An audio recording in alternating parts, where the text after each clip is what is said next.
ก็สวัสดีครับวันนี้จะมาทำการเปลี่ยนถ่านของแบตเตอรี่ไร้สายขนาดเล็กๆนี้นะครับกันนู่นกันนี่แล้วก็สะดวกสบายในการใช้งานครับแต่ว่าใช้เป็นนานบางทีมันไม่เก็บนะครับก็คือนั่นหมายถึงว่าถ่านเสื่อมจะมาทำการเปลี่ยนนะครับถ่านก้อนใหม่เปลี่ยนให้มันครับงานภายในก็จะเป็นถ่านแบบนี้แบบชาร์จได้นะครับซึ่งถ่านพวกนี้ก็จะมีหลายขนาดความจุนะครับว่ามีกี่มิลลิแอมป์นะครับมีตั้งแต่600 900 1,000ถึง 2,500 3,000สำหรับท่านที่ไม่รู้ว่าจะไปหาซื้อที่ไหนก็เข้าไปหาซื้อได้ตามเว็บไซต์ออนไลน์นะครับก็จะมีหลายราคาหลายขนาดความจุให้ท่านเลือกนะครับ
แงะออกมาเลยนะครับ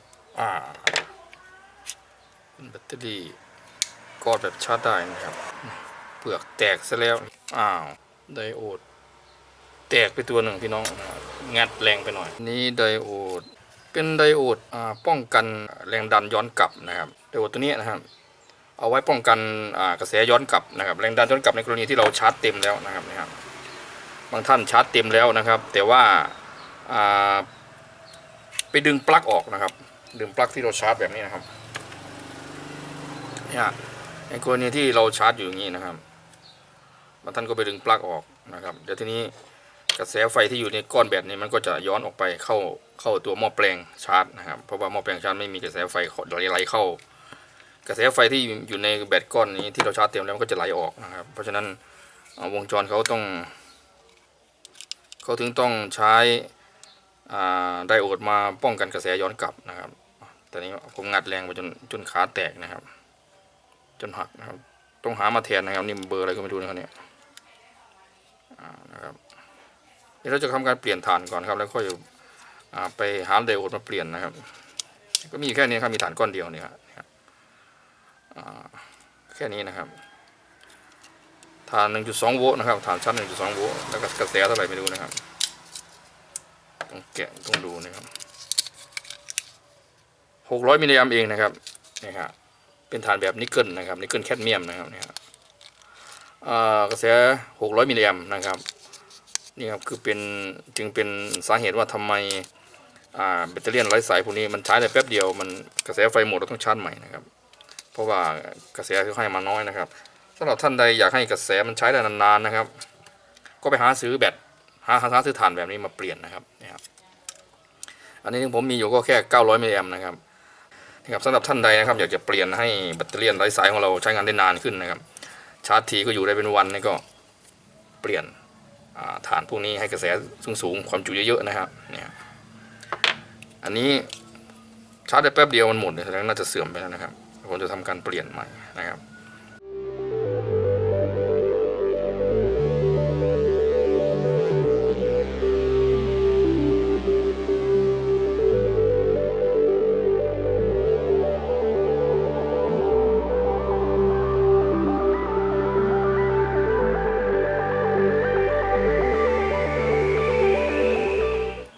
เราหันไดโอดเราต้องหันให้ถูกนะครับ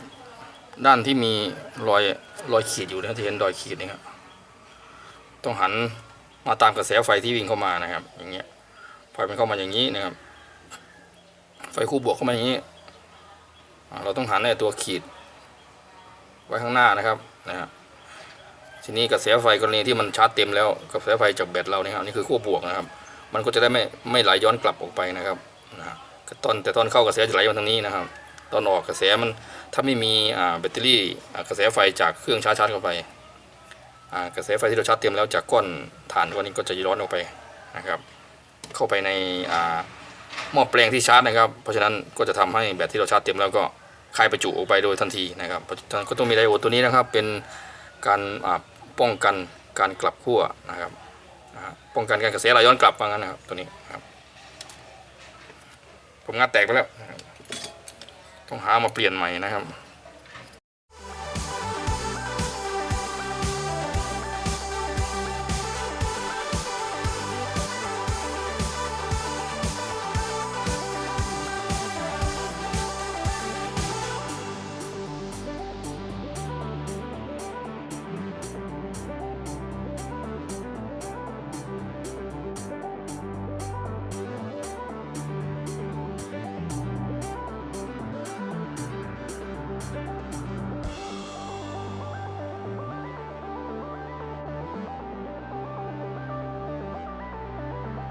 ไดโอดที่ผมได้มา